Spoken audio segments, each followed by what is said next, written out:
do a lot of Kirby speedrunning. I hope I make that clear in my many videos. If this is your first video, hi, hello. This is not going to be the part where I beg you to subscribe to the channel, but don't you worry, won't be too long until we get there. Something that with my many videos that I try to do is get other people into the art of speedruns. They're really fun, and while the roller coaster of emotions that speedruns take you on is expansive, let's say, they are worth every second of time that's given. That's just how art works, right? So, when it was announced that the Kirby speedrun community was hosting a tournament titled the Gourmet League, great name by the way, with 5 of the 6 classic Kirby games, Dreamland 1, Adventure, Dreamland 2, Superstar, and Crystal Shards being a part of it, sorry Dreamland 3, I knew it was a great opportunity to get some other people into this wonderful hobby. And so, I invited 2 amazing VTubers from my VTuber group, Rame, and got to work. Was this journey a success, or did we trip and stumble and fall all over the starting line? Let's find out! The way this tournament was formatted was that there would be 3 preliminary rounds in which teams would face off in a best-of-3 setting. Each team had 3 players in it, so it made sense. The one speedy category would be chosen by Team A, a different Zoomy chosen by Team B, and lastly, the staff of the Gourmet League would pick a final category to fill out the best of 3. Categories themselves were rather bite-sized, consisting of only small parts of a full game instead of an all-out any % race. For example, instead of doing every game mode in Kirby Superstar, you either did Dynablade and Great Cave put together, Revenge of Mennonite, or Milky Way Wishes. Brackets were split between a group of newcomers and a group of veterans, just to make sure that things stayed fair. My group was placed with the newcomers since my other 2 amazing VTuber friends, Husky Hito and Frosty Fairy, were obviously very new to speedrunning, and I don't really submit my times or anything because well, a lot of reasons, but this is a video about me and my awesome friends, not me and my awesome, or lack thereof, speedrun times. Actually, no, my times are so awesome, yeah. As for who would be running the games in question, the unique ruling of how these games would be ran made things interesting. The Kirby speedruns are not easy, and anyone who argues with you is just a big meanie pants. Citation. But when you break them down into bite-sized pieces, they're a lot more digestible. For example, Dreamland 2 has a brutal endgame, requiring RNG manipulation, perfect movement throughout levels, and not only the knowledge to know what to do, but the muscle memory to do it quickly, and the patience to not get angry at how nonsense it can get. However, the early game is, well, it's not,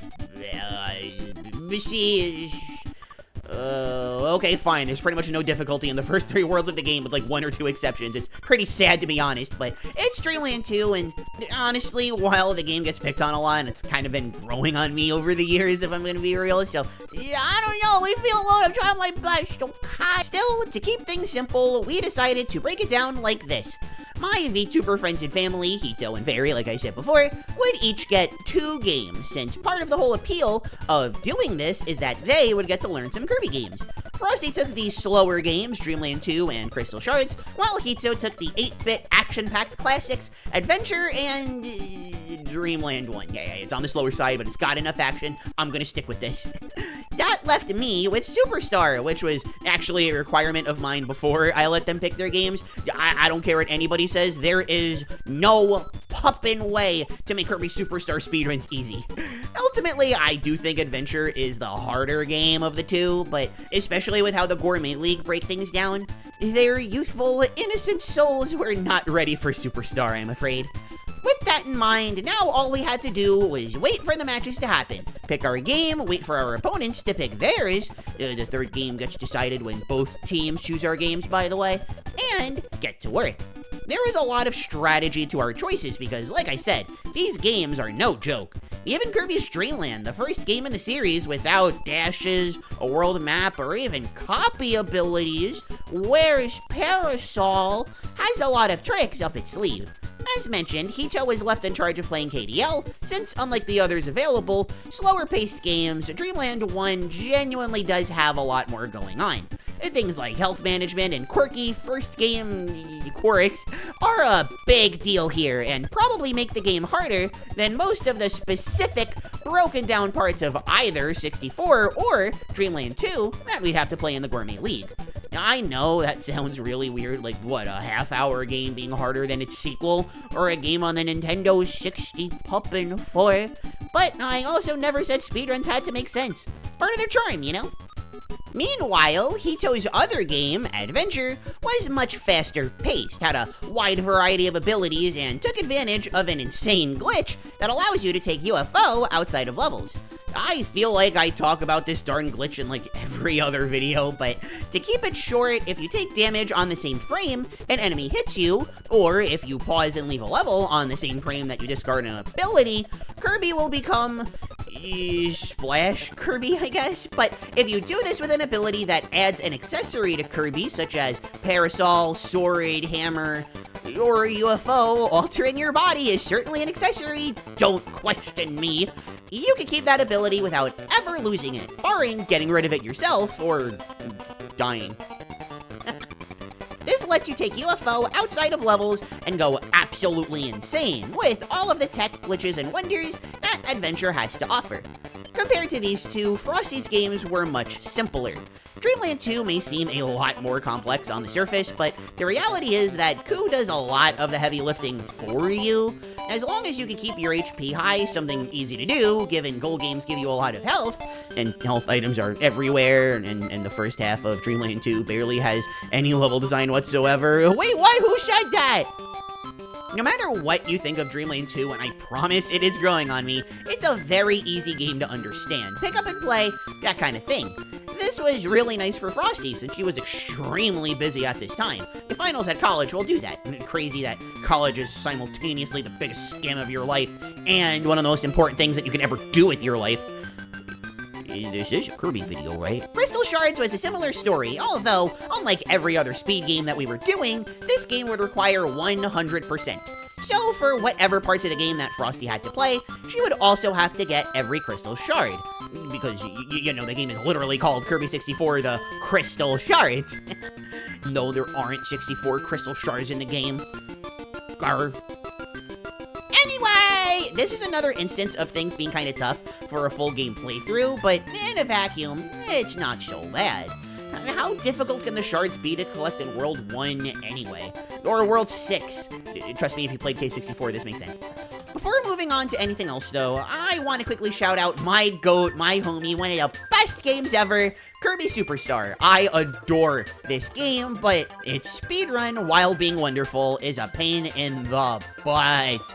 This game and Adventure have the most difficult tech by a long shot, but unlike Adventure, Superstar kind of stays really hard even when you segment it like we did for the Gourmet League. Just the concept of mixing alone makes Superstar a game that I don't want to expose to my Rame buddies, or at the very least from a speedy perspective. Casually, everyone needs to play Superstar like 20 years ago at least, but this isn't the casual league, now is it? No, someone should make something like that. You see, who can enjoy their game the most without being annoyingly performative? It seems impossible to judge properly, but I don't know, sounds cute. Now, with the stage set, we begin the tournament at last. Unfortunately, the first stream has been lost to time. I was able to archive the next 2 rounds on my YouTube channel, but sadly the first round wasn't saved. I'm not entirely sure how this happened, definitely a blunder on my part if nothing else, but we do at least have the results of the set. In my own memory, and you always trust the intelligence of a dog, totally everybody believes this, for posterity. In the first match, I was up against runner and buddy of the channel, Arrow, in Kirby Superstar's The Great Cave Offensive. This match was kind of over before it started. Arrow is literally a top 10 KSS speedrunner in the entire world, with the fastest any percent run for a North American runner.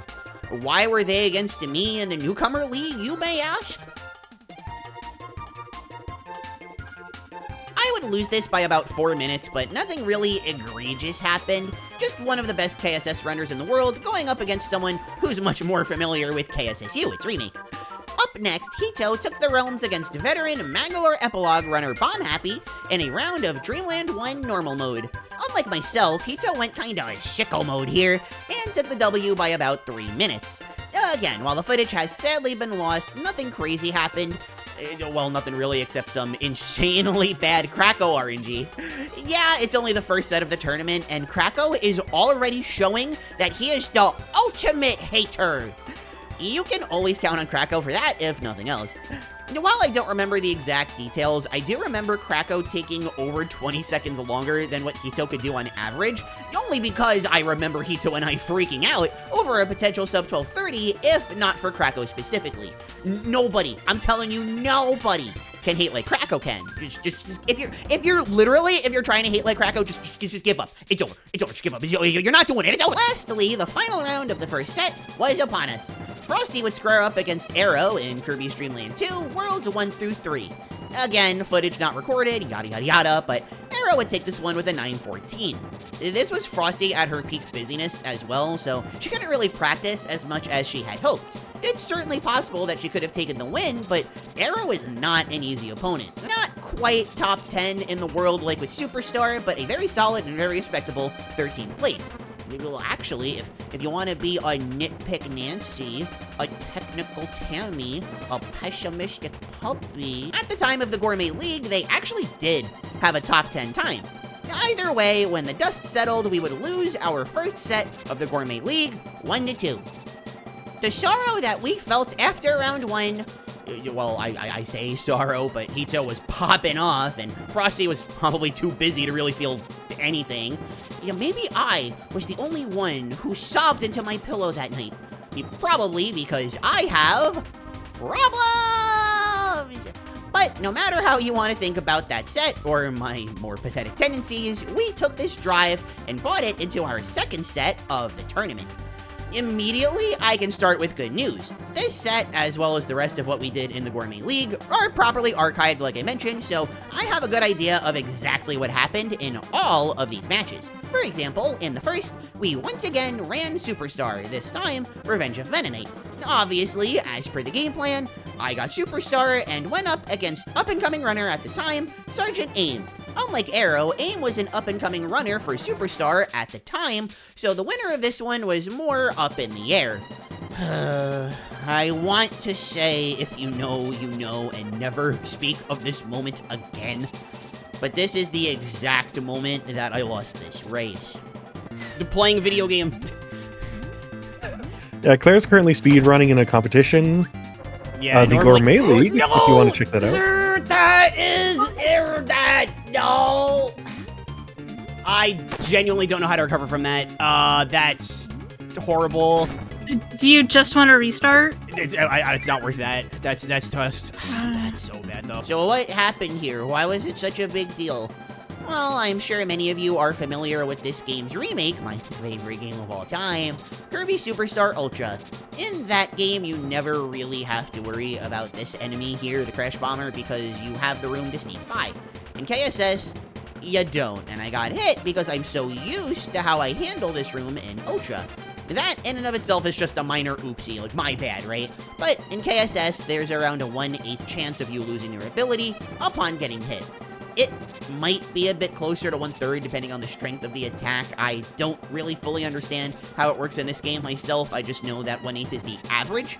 But either way, it's still lower odds, 33% max.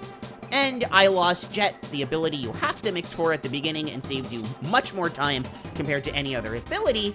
And I lost it in the water, where the ability goes away immediately. You can't get it back.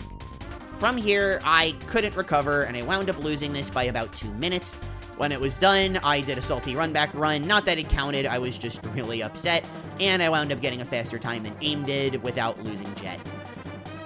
The pain really still stings here, but this is about me and my awesome friend, not me and the awesome trauma that a 1/8 chance inflicted upon me. Frosty was up to bat next, going against another buddy, Pro Hybrid, in Kirby 64 Worlds 1 and 2. Fun fact about Hybrid, he's ranked #1 on the Kirby speedrun PR. His Kirby 64 time isn't quite world record, but a very respectable 13th. Tragically, Frosty would have some controller issues here, causing her to have to deal with troubleshooting issues during the run itself. Have I ever mentioned, by the way, that I can't stand PC gaming? Keep all this in the back of your minds, because it's gonna get much worse later. Oh, that was almost bad. But it wasn't. That's what matters. I will refrain so from what's saying, your I know top- what's bad. I will refrain. Claire, I love you. No. So what topic do you want to talk about, Claire? So Kirby Literally Superstar, tell Revenge me- of Mennonite.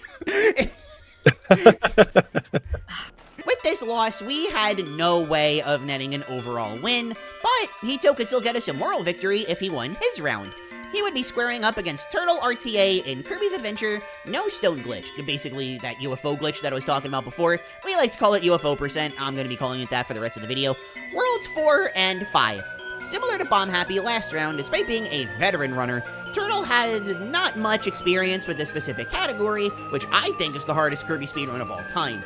Don't tell Hito I said that though, because he was able to pull off that moral victory with style and take it over Turtle by almost a minute and a half.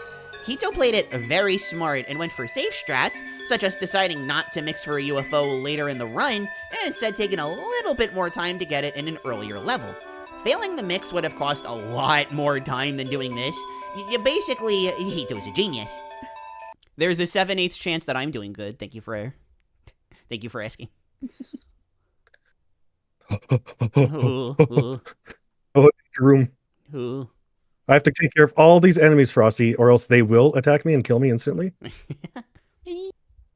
I lied. Moral victory aside, what mattered most is that we lost round 2. At this point, Hito's proved that he's just the ultimate gamer, Frosty proved that she just has the meanest PC of all time, and I proved that nothing is more effective than crying yourself to sleep every night. Good stuff, but not enough to score us a single win.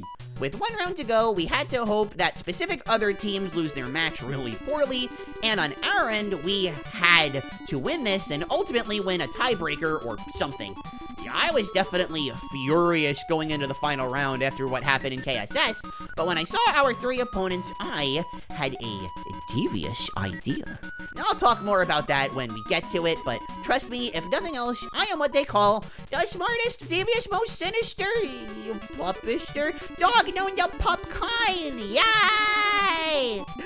But first, breaking tradition, not only was this our first time playing a Japanese team instead of a Western one, Hito was also up first instead of me.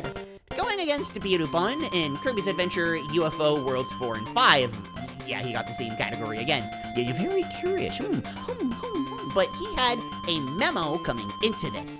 I thought he did fine when I watched him in round 2, but he hated the idea of only getting a 16-minute, 13-second run, and lowered that sucker all the way down to a 13:49. Just really clean play all around, and enough to beat Birubun by almost 4 whole minutes.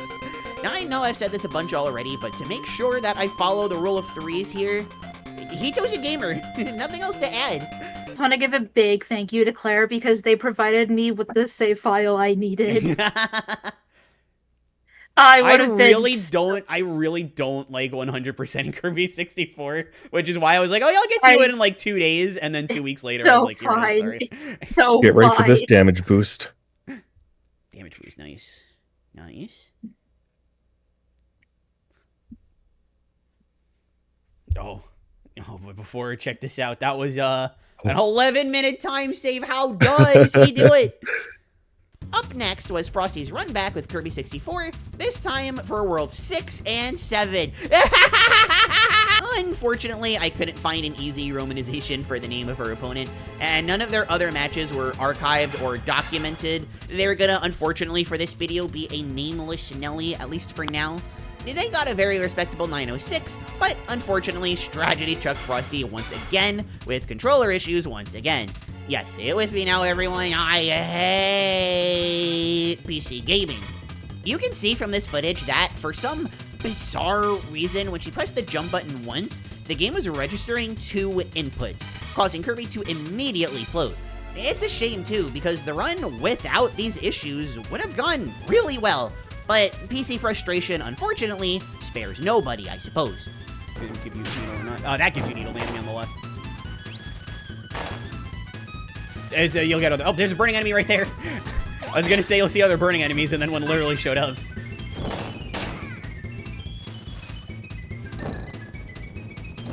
My problem is this one sucks. It's so bad. It's so bad. So this now left me as the tiebreaker, going up against Tilly in the game that I chose for my team, Kirby's Dream Land Extra Mode.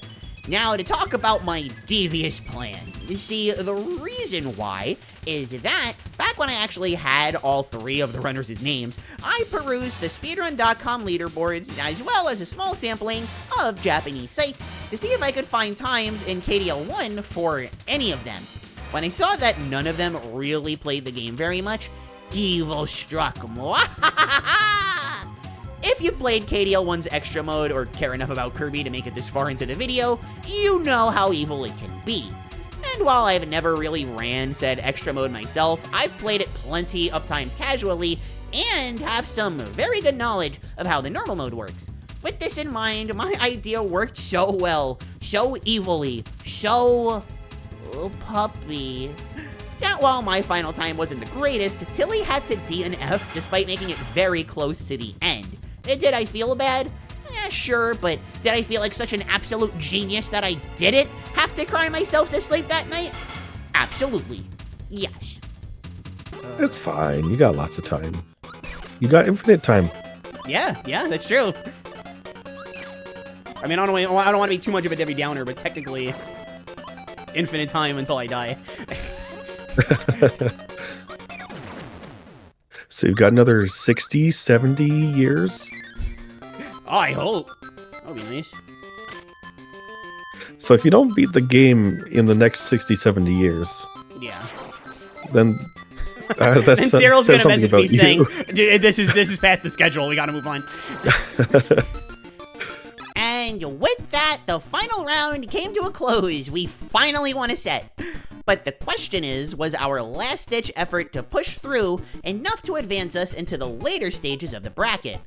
Unfortunately, the answer was no. We went out on a high note, thankfully, but we still only won a single set, and the people that needed to lose the future rounds, didn't lose. Everyone who advanced had either won 2, or in some dominant cases, won all 3. Sadly, we only won our 1 set, so the speedrunning journey of Rame ended here. Now, you may be wondering, how does it feel knowing that if I avoided that Crash Bomber situation in KSS and didn't get messed over by the 1/8 chance, I would have won my game of KSS, thus most likely allowing us to continue into the tournament? Letting down my teammates because of a 12 to 33% chance of something bad happening? Look, this happened in 2025, and as I'm typing this, reading this, I can still feel the anger, the sadness, the tears. I'm still bent out of shape about it. Honestly, I think I always will be, but that's the game we play now, isn't it? Still, I'm glad I got to spend time with my friends doing something that I love. And if you couldn't tell, like I said, this Husky Hito guy, kind of a gamer, winning all 3 of his matches like that. And I also messed up my Rule 3s by doing Rule 4s, but, you know, whatever. Not to discount Frosty either, though. She definitely picked these games up during a highly busy and extremely hectic time of her life and still gave it her best, which is more than I can say for most people. I've linked both of their Twitch channels in the description, as well as a link to the Rami Discord. Please give both of them a follow and check out their streams when you can, as well as the Rami Discord. Trust me, we're all wonderful, wonderful people. As for me, I would be remiss not to thank my amazing, wonderful, and wonderful patrons, puptrons if you will, for financially supporting me while the world suffers from disasters that have a much higher than 12% chance odds of happening, but here we are anyway. Special thanks to my head-patting, full-level fan, Puptrons and Mempups, Freakish Uproar, Heavy Points, Lizzie Never Busy, and Galaxy Fan 14. I love you all! And until I see you all again, I have been Claire. Thank you all so much for watching. And if you liked this video, consider checking out this one where, instead of getting sad and crying all the time, I gush about the speedrun for a game I love. Trust me, you've never heard someone praise this specific game like I did in that video. Don't miss it!